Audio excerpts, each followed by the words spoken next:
పుస్తక ఆవిష్కరణ అంటే పుస్తకం ఆవిష్కరణ కాదండి, అది రాసిన రచయిత యొక్క మేధావుల ఆవిష్కరణ అనమాట. అది మీరు చదివి మనం ఎర్రాలి.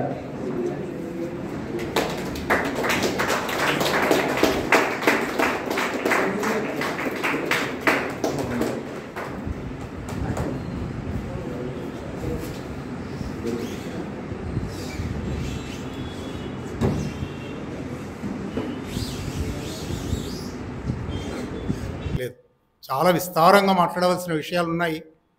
ఫాసిజం మూలాలు అని కేఎల్ మహేంద్ర గారు రాసిన పుస్తకం ఆధారంగా కానీ ఇతరంగా కానీ అసలు ఇవాళ ఫాసిజం జడలు విప్పి నర్తిస్తున్న ఒక సందర్భంలో చాలా విషయాలు మాట్లాడుకోవాలి, చాలా విషయాలు ఆ మాటలను ఆచరణలోకి తేవాలి. కానీ ఇవాల్టి సందర్భానికి సంబంధించి పుస్తకం దగ్గర ప్రారంభించి పుస్తకానికి బయట కొన్ని విషయాలు చెప్పడానికి ప్రయత్నం చేస్తాను. ఇప్పటికే చాలా సమయం అయింది, ఇంకొక వక్త కూడా ఉన్నారు.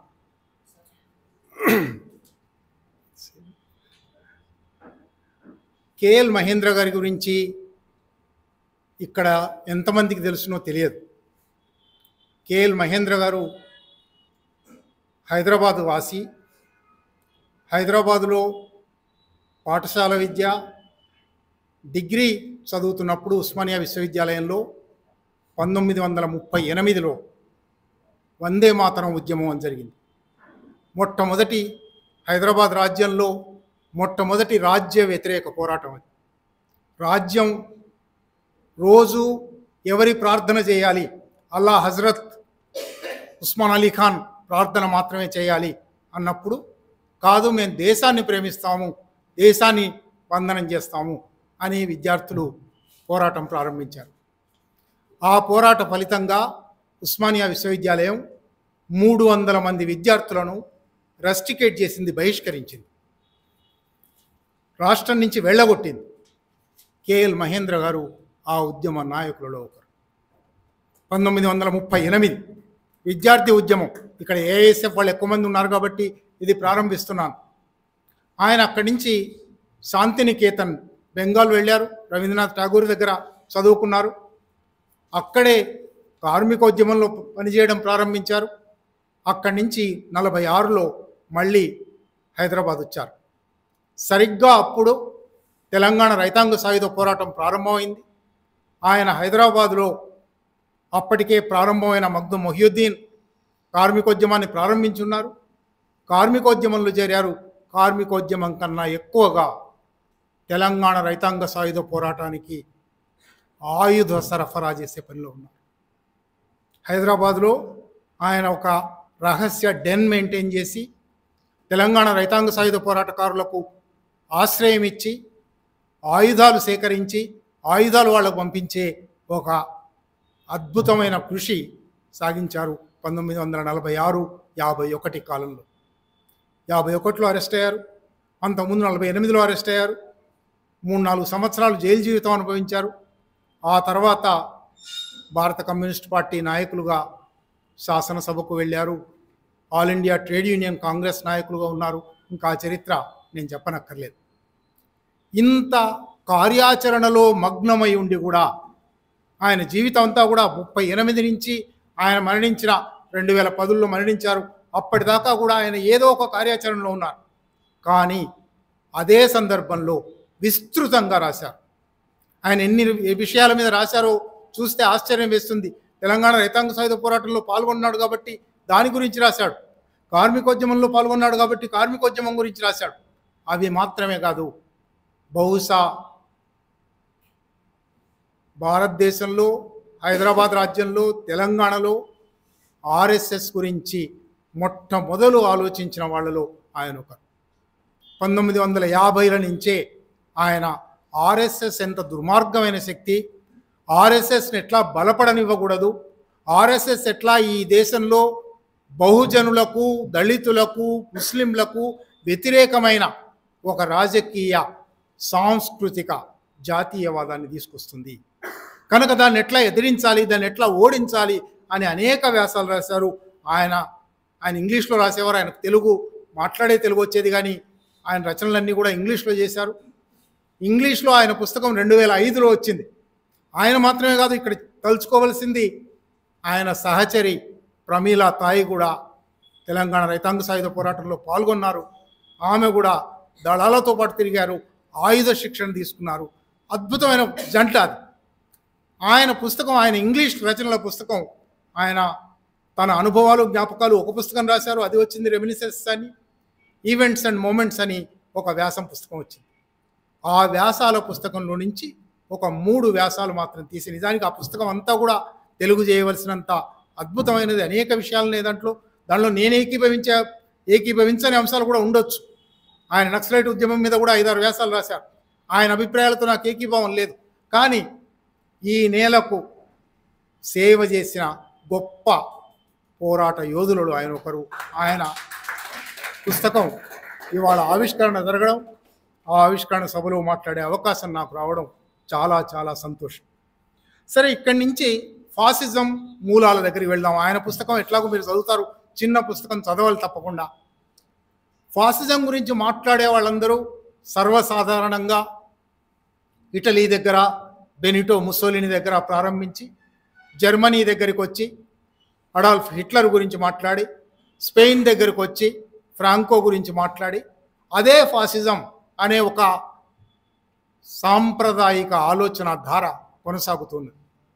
ఫాసిస్టు అనే మాట ఇటలీలో పుట్టిండొచ్చు.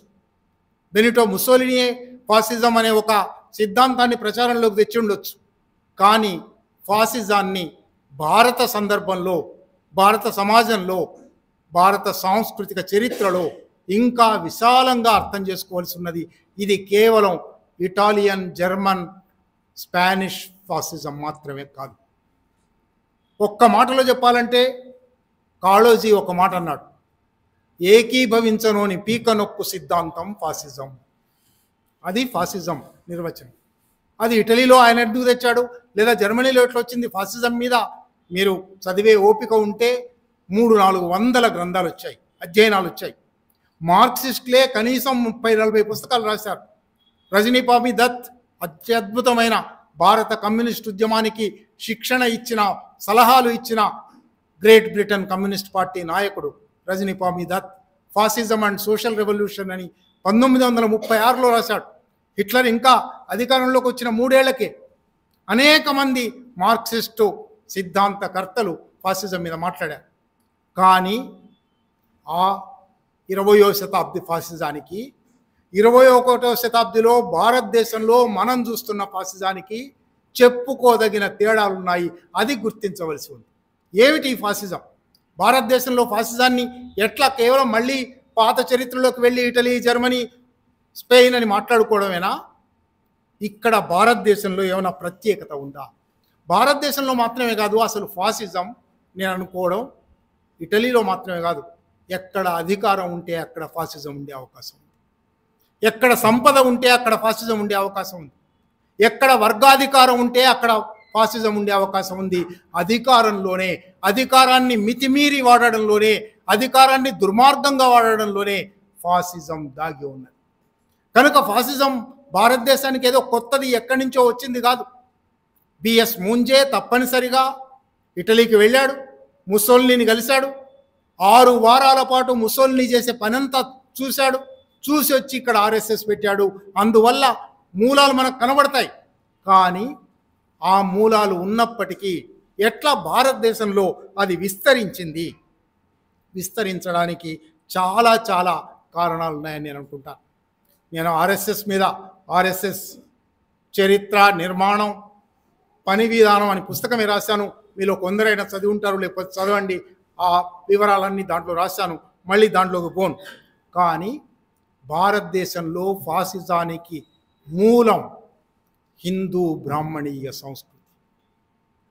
అక్కడ జర్మనీలో ఆయన రోమన్ పునర్వైభవం తీసుకొద్దాం అని ప్రారంభించాడు. జర్మనీలో హిట్లర్ యూదులను వెళ్ళగొట్టాలి అని ప్రారంభించాడు. అక్కడ మరొక వర్గం మీద అసహనం, మరొక వర్గం మీద దాడి, మరొక వర్గాన్ని కించపరచడం, మరొక వర్గం మీద వర్గాన్ని నిర్మూలించే ప్రయత్నం ఉన్నట్టు కనబడుతున్నాయి మనకు. కానీ భారతదేశంలో ఆ ప్రయత్నం హైందవ బ్రాహ్మణీయ సంస్కృతి మొత్తంలో ఉంది. అధ్యక్షుల వారు చెప్పారు ఋగ్వేదం చాలా గొప్పది అని. నాకెంత మాత్రం అంగీకారం లేదు. ఆనోభద్రా క్రతవోయంతు విశ్వత అని ఒక మాట ఉంది. నిజమే, అంటే ఎక్కడి నుంచి అయినా భావాలు వచ్చుగాక, అది మాత్రమే లేదు. అదే ఋగ్వేదంలో పురుష సూక్తం అనేది ఫాసిజానికి మూలమైన అసమానతను చెప్పింది. పురుషుడు, ప్రకృతి పురుషుడు, దైవ పురుషుడు ముఖం నుంచి కొందరిని సృష్టించాడు, భుజాల నుంచి కొందరిని సృష్టించాడు, తొడల నుంచి కొందరిని సృష్టించాడు, పాదాల నుంచి కొందరిని సృష్టించాడు. దాన్ని ఇంకా విస్తరించి మనుస్మృతి పాదాల నుంచి పుట్టిన వాళ్లకు పై 3 వర్గాలకు సేవ చేయడం తప్ప మరొక పని లేదు. వాళ్ళు చదువుకోవడానికి వీల్లేదు, వాళ్ళు ఆయుధం ధరించడానికి వీల్లేదు, వాళ్ళు సంపద కలిగి ఉండడానికి వీల్లేదు. ఇది ఫాసిజం. భారత ఫాసిజాన్ని అర్థం చేసుకునేటప్పుడు జర్మన్, ఇటాలియన్ ఫాసిజం పెట్టుబడిదారీ విధానం అభివృద్ధి చెంది పెట్టుబడిదారీ విధానం సంక్షోభంలో పడి ఆ సంక్షోభం నుంచి బయటపడడం కోసం ఒక మార్గంగా గుత్త పెట్టుబడి, ద్రవ్య పెట్టుబడి ఈ రూపం తీసుకుంది అని రజనీపామి దత్ గారు రాశారు.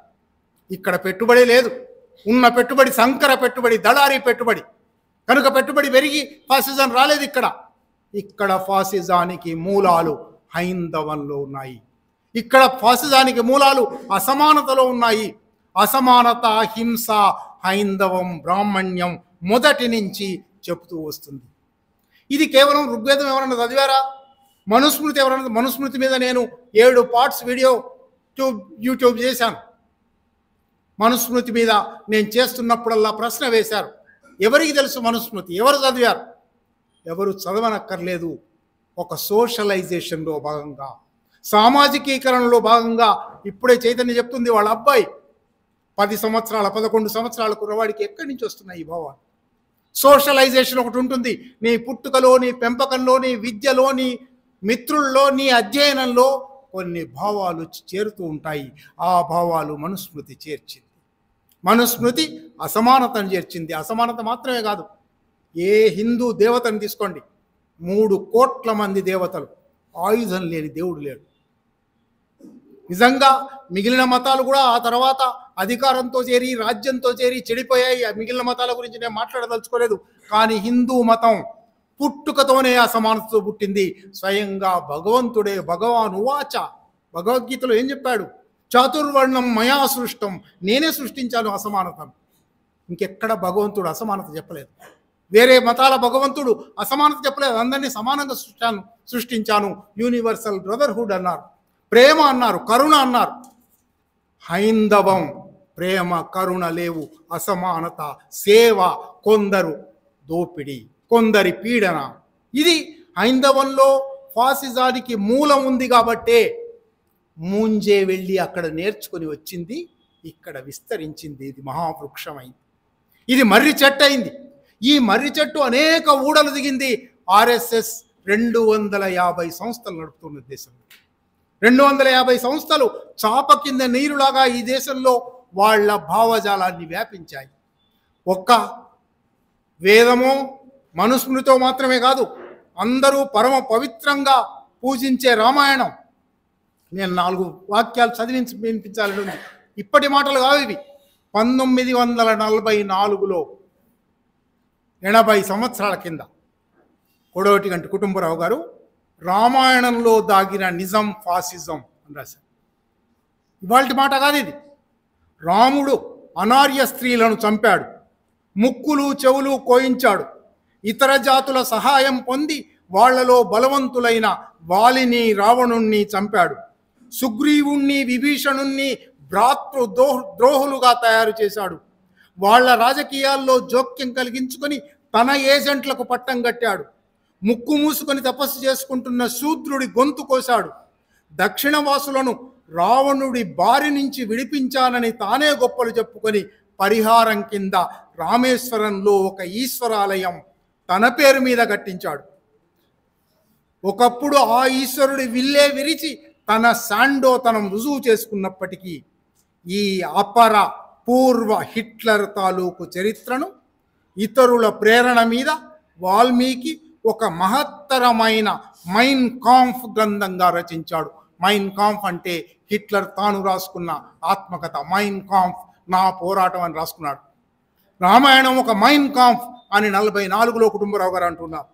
రాముణ్ణి గురించి సరైన భావం వాల్మీకి లేదనడం చాదస్తం, కేవలం పొరపాటు కాదు. రాముణ్ణి గురించి ఏమనుకున్నది మనం సులభంగానే ఊహించవచ్చు. రామాయణంలో కీర్తించబడిన మహానుభావులు పట్టెడు మందిలోనూ గట్టిగా అరడజను మంది అనార్యులు లేరు. వాళ్ళలో 2 క్విజ్లింగులు అంటే ద్రోహులు, ఒక పల్లెవాడు గుహుడు, ఒక ఊరు పేరు లేని ముసలిదీను. రాముడి వాతపడిన బలవంతులైన అనార్యులు రాక్షసులుగా, దుర్మార్గులుగా పేరు తెచ్చుకున్నారు. ఇది ఫాసిజం. రామాయణం ద్వారా, భారతం ద్వారా, భారతం ఎందుకు రాస్తున్నాను అని ఆయన చెప్పాడు. గోబ్రాహ్మణ ప్రీత్యర్థం, గోవులకు బ్రాహ్మణులకు ప్రీతి కోసం. మిగిలిన శూద్రుల కేవలం బ్రాహ్మణుల సేవ, క్షత్రియుల సేవ మాత్రమే అని చెప్పి వాళ్ళు వేదాలు వింటే పొరపాటున, ఆ రోజుల్లో చదువుకునే అవకాశం లేదు, పుస్తకాలు లేవు, రాత లేదు, వల్లె వేయించేవాడు గురువు, శిష్యుడు వినేవాడు. ఆ పక్క నుంచి శూద్రుడు పోతూ వాడి చెవుల్లో పడిందేమో, పడితే చెవుల్లో సీసం పోయి, పడింది మళ్ళీ అన్నాడేమో, నాలిక తెగ్గోయి. ఇది ఫాసిజం. ఏకీభవించనోని పీకనొక్కు సిద్ధాంతం అని కాళోజీ చెప్పిన మాట అది. ఇది భారతదేశంలో ఫాసిజానికి మూలం. ఈ ఫాసిజాన్ని మనం ఎట్లా పెరగనిచ్చాం? చాలా విస్తారంగా మాట్లాడవలసిన విషయాలు ఉన్నాయి, కానీ ముందే చెప్పినట్టు ఎక్కువ సమయం లేదు. ఈ ఫాసిజాన్ని మనం ఎట్లా పెరగనిచ్చాం మనం ఆలోచించుకోవాలి. ఇక్కడ ఏఎస్ఎఫ్ ప్రగతిశీల వ్యక్తులందరూ ఉన్నారు కాబట్టి. మనం సెక్యులరిజం అనే ఒక మాటకు నెహ్రూ గారు లేదా జాతీయోద్యమం ఇచ్చిన ఒక తప్పుడు అర్థాన్ని మనము ఆమోదించడం వల్ల ఇంత దూరం వచ్చింది. ఏమిటా తప్పుడు అర్థం? అసలు ఏమిటి సెక్యులరిజం? సెక్యులరిజం ఫ్రెంచ్ విప్లవంతో ప్రారంభమైంది 1789. దానికి వాళ్ళు ఏం చెప్పారంటే, రాజ్యంలో, విద్యలో, సామాజిక కార్యక్రమాల్లో మత జోక్యం ఉండకూడదు. మతం కేవలం వ్యక్తిగత, ఒకవేళ నాకు ఉన్న సమస్యలలో, నా నిరాశాపూరితమైన బతుకులో ఒక ఆశ కావాలి, ఆ ఆశ కోసం వెళ్తున్నాను. అందుకే మార్క్స్ అన్నాడు, ఆత్మలేని పరిస్థితుల ఆత్మమతం. అటువంటి పరిస్థితిలో బహుశా అవసరం అవుతుందేమో మనిషికి, కానీ అది వ్యక్తిగత స్థాయిలో ఉండాలి. రాజ్యం మతానికి సహకరించకూడదు, విద్యలో మతం ఉండకూడదు. అప్పటికి చర్చికి రాజ్యానికి అవినాభావ సంబంధం ఉంది. ఫ్రెంచ్ విప్లవం దాన్ని తెగ్గొట్టింది. ఇది ఉండకూడదు. సామాజిక క్షేత్రంలోకి మతాన్ని రానివ్వకండి అని చెప్పింది. ఆ సెక్యులరిజం యూరోప్లో, అమెరికాలో ఎంతో కొంత ప్రచారం అయింది కాబట్టే, హేతువాద భావాలు పెరిగాయి కాబట్టే, సామాజిక జీవనంలో హేతువాద విద్య వచ్చింది కాబట్టే అక్కడ పరిస్థితులు మారాయి. భారతదేశంలో దురదృష్టవశాత్తు సెక్యులరిజం అంటే సర్వమత సహనం అని చెప్పారు. మతరహిత రాజ్యం, మతరహిత విద్య, మతరహిత సామాజిక జీవనం అని చెప్పవలసిన దాన్ని సర్వమత సమానత్వం. సర్వమత సమానత్వం అన్నప్పుడు చాలా సహజంగా ఎక్కువ మతం ఉన్నవాడికి ఎక్కువ గొంతు ఉంటుంది, దుడ్డున్నవాడిదే బర్రె. ఈ దేశంలో 80%, 70% మేమే అని చెప్పుకుంటున్నారు. అది కూడా అబద్ధం. నిజానికి ఆదివాసులకు మతం లేదు, దళితులకు మతం ఉండడానికి అవకాశం లేదు, మనుస్మృతి చదివితే శూద్రులకు మతం ఉండడానికి అవకాశం లేదు. కానీ అందరినీ, హైందవంలో మరొక మాట కూడా ఉన్నది, వాతాపి జీర్ణం. ఏదైనా సరే, నా ప్రత్యర్థినైనా సరే, నా శత్రువునైనా సరే నేను మింగేస్తాను, జీర్ణం చేసుకుంటాను. వాతాపి జీర్ణం అని ఈ హైందవం, ఈ బ్రాహ్మణ్యం ఇతర మతస్థులందరినీ, మతం లేని వాళ్లను మొత్తంగా ప్రజానీకాన్ని తనలో జీర్ణం చేసుకుని మేము 70%, 80% అంటుంది. అందువల్ల సర్వమత సమానత్వం ఉన్నప్పుడు ఎవరు ఎక్కువ మంది ఉంటే వాళ్ళకి ఎక్కువ కంచాలు రావాలి, వాళ్ళకి ఎక్కువ మంచాలు రావాలి, వాళ్ళకి ఎక్కువ అధికారాలు రావాలి. వచ్చాయి సహజంగా. ఇది మాత్రమే కాదు, రాజ్యం స్వయంగా జవహర్లాల్ నెహ్రూ గారు, ఇతరంగా నాకు ఆయన మీద చాలా గౌరవం ఉండొచ్చు, అది వేరే విషయం. ఆయన తనను తాను, నేను దైవభక్తుడిని గాను, అగ్నోస్టిక్ను, అజ్ఞేయవాదిని, నేను ఏ దేవుడు ఉన్నాడని అంగీకరించను అన్నవాడు, నేను మరణించగానే నా బూడిద ఈ దేశంలోని పవిత్ర నదులన్నింటిలో కలపండి అన్నాడు. ఆగస్టు 14 నాడు స్వాతంత్రం ఇస్తాము అంటే వేద బ్రాహ్మణ పండితోత్తముల చేత నిర్ణయించిన ముహూర్తంలో తన అధికారం తీసుకున్నాడు. ప్రారంభం నుంచే ఈ దేశం ఒక హిందూ దేశంగా మారింది. వాళ్ళు మాది మత దేశం అని చెప్పుకున్నారు. పాకిస్తాన్ ఏర్పడినప్పుడు భారతదేశం అట్లా చెప్పుకోలేదు, సెక్యులర్ అని రాసుకున్నది. సెక్యులర్ అనే దానికి తప్పుడు అర్థం చెప్పి హిందూ రాజ్యంగా, అందువల్లనే 1947 ఆగస్టు 14 రాత్రి నుంచి ఇవాల్టి వరకు అన్ని ప్రభుత్వ కార్యక్రమాలు హిందూ బ్రాహ్మణీయ ఆచారాలతో జరుగుతున్నాయి. ఇవి మాత్రమే కాదు, అకాడమిక్ సెమినార్, నేను ఈ మధ్య అకాడమిక్ సెమినార్లకు పోతే ప్రతి చోట వాళ్ళని తిడుతూ ఉన్నాను. దీపారాధన ఎవరి దీపం? ఎందుకు ప్రజ్వలింపజేస్తున్నారు? ఎందుకు ఈ హైందవ మతాచారం ఒక అర్థశాస్త్ర సదస్సులో, ఒక సామాజిక శాస్త్ర సదస్సులో, చివరికి ఒక విజ్ఞాన శాస్త్ర సదస్సులో అది ఎంత దూరం పోయింది? ప్రపంచంలోనే అత్యద్భుతమైన వైజ్ఞానిక శాస్త్ర పరిశోధన అయిన ప్రయోగమైన రోదసి ప్రయోగం చెంగాళమ్మ గుడి దగ్గర ప్రారంభించి వెంకటేశ్వర స్వామి దాకా పోతుంది. ఇది ఈ దేశంలో మతోన్మాదం పెరగడానికి ఒక మూలం, ఫాసిజం పెరగడానికి ఒక మూలం. ప్రతి చోట సెక్యులరిజం అని రాసుకున్నావు కదా, సెక్యులరిజాన్ని నిజమైన అర్థంలో పాటించు, తప్పుడు అర్థంలో పాటించకు, మతరహితంగా ఉండు అని అడగవలసిన వాళ్ళం అడగలేదు. మనం కూడా సర్వమత సమానత్వమే అనుకున్నాం. లెనిన్ మతం మీద రాసినవి ఒక్కసారి చదివి చూడండి. మళ్ళీ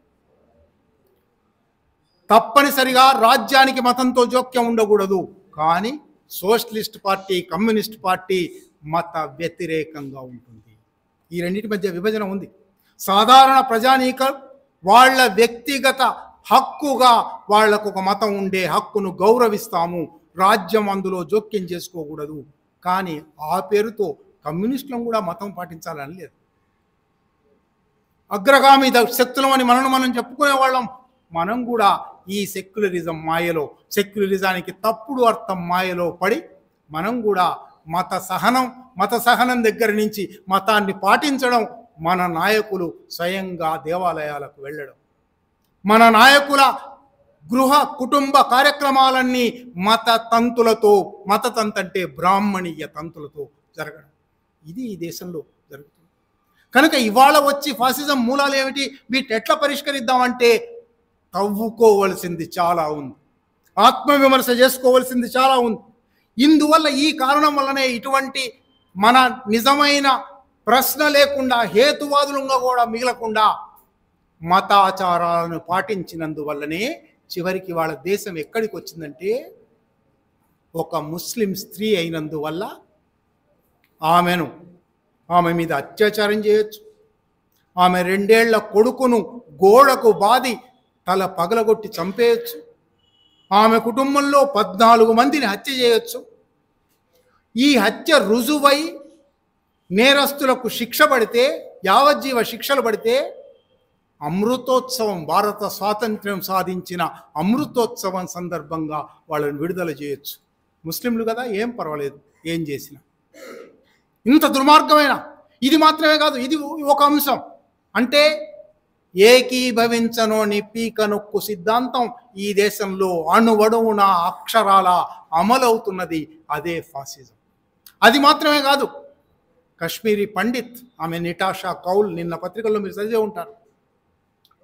ఆమె అమెరికాలో స్థిరపడింది, లండన్లో స్థిరపడింది, ప్రపంచ ప్రసిద్ధ మేధావి, అనేక శాస్త్ర గ్రంథాలు రాసింది. కర్ణాటక ప్రభుత్వం ఆమెను ఒక సదస్సులో మాట్లాడడానికి అతిథిగా ఆహ్వానించింది. ఆమె ఆర్ఎస్ఎస్కు వ్యతిరేకంగా ఒక వ్యాసమో ఒక పుస్తకమో రాసినందువల్ల ఆమెను బెంగళూరు ఎయిర్పోర్ట్లో దిగగానే నువ్వు దేశంలో అడుగుపెట్టడానికి వీల్లేదు. కాశ్మీరీ పండితులు మేమే అండా అని అంటారు కదా, ఆమెను 14 గంటల పాటు బెంగళూరు ఎయిర్పోర్ట్లో నిర్బంధించి లండన్కు వెనక్కి పంపించేశారు. మన కళ్ళ ముందర జరుగుతున్నది. ఈ దేశం ఇంకా ఫాసిజం వైపు పోతున్నదా లేదా, ఫాసిజం వచ్చిందా లేదా, సగం ఫాసిజమా పావు ఫాసిజమా మనం చర్చలు చేస్తూ ఉన్నాం. ఫాసిజం 4 పాదాల నడుస్తూ ఉన్నది. వాళ్ళు 4 పాదాల ధర్మం అంటారు, 4 పాదాల ఫాసిజం నడుస్తూ ఉంది. దీన్ని ఎట్లా పరిష్కరించాలి? ఇంకా చాలా మాట్లాడవచ్చు, నేను ముందే చెప్పాను 20 నిమిషాల కన్నా ఎక్కువ మాట్లాడడం. కానీ చివరి ముగింపు మాత్రం చెప్తాను. ఎట్లా ఎదిరించాలి? నేను ఇంతకు ముందే చెప్పినట్టు 44లోనే వాళ్ళు 25లో పుట్టారు, 44లోనే వాళ్ళ గురించి కొడవటిగంటి కుటుంబరావు గారు రాశారు. కొడవటిగంటి కుటుంబరావు గారు ఒక రచయిత, ఆయన వదిలిపెట్టండి. 44లోనే చంద్ర రాజేశ్వరరావు గారు ఆర్ఎస్ఎస్ నిజస్వరూపం అని పుస్తకం రాశారు. అంటే ఎంత క్రాంతదర్శి అయి ఉండాలి. 48లో వాళ్ళు గాంధీని హత్య చేశారు. దానికన్నా 4 సంవత్సరాల ముందే ఆయన ఆర్ఎస్ఎస్ ఎంత దుర్మార్గమైన శక్తి, ఆర్ఎస్ఎస్ను ఎట్లా ఈ దేశంలో పెరగకుండా కాపాడవలసి ఉన్నది, అది హైందవ బ్రాహ్మణ్యానికి ఒక ఊతగా ఉంటుంది, వర్గ పాలనకు ఊతగా ఉంటుంది, దాన్ని రద్దు చేయాలి అని రాశారు. రాసి ఊరుకోలేదు. 1948 గాంధీ హత్య జరిగిన వెంటనే మీరు ఒకసారి చరిత్ర చదివితే, భారత కమ్యూనిస్టు ఉద్యమ చరిత్ర చదివితే ఉజ్వలమైన చరిత్ర. హైదరాబాద్, విజయవాడలో, మొఘల్ రాజపురంలో ఆయన స్వయం సేవకులకు శిక్షణ ఇచ్చి, కమ్యూనిస్టు కార్యకర్తలకు శిక్షణ ఇచ్చి, ప్రతి చేతికి ఒక కర్ర ఇచ్చి ఆర్ఎస్ఎస్ మీద దాడి చేయించాడు. మనం ఎంత దూరం వచ్చాం? చాలా మర్యాదస్తులం అయిపోయాం. మనం మాట్లాడుకొని వెళ్ళిపోతాం. చైతన్య అదే చెప్పింది. కార్యాచరణ ఏమిటి? పుస్తకాలు రాస్తాం, మాట్లాడతాం, పాటలు పాడతాం. చంద్ర రాజేశ్వరరావు గారు గుత్తుపలు పట్టుకొని వాళ్లను నిలదీయవలసి ఉంది అన్నారు.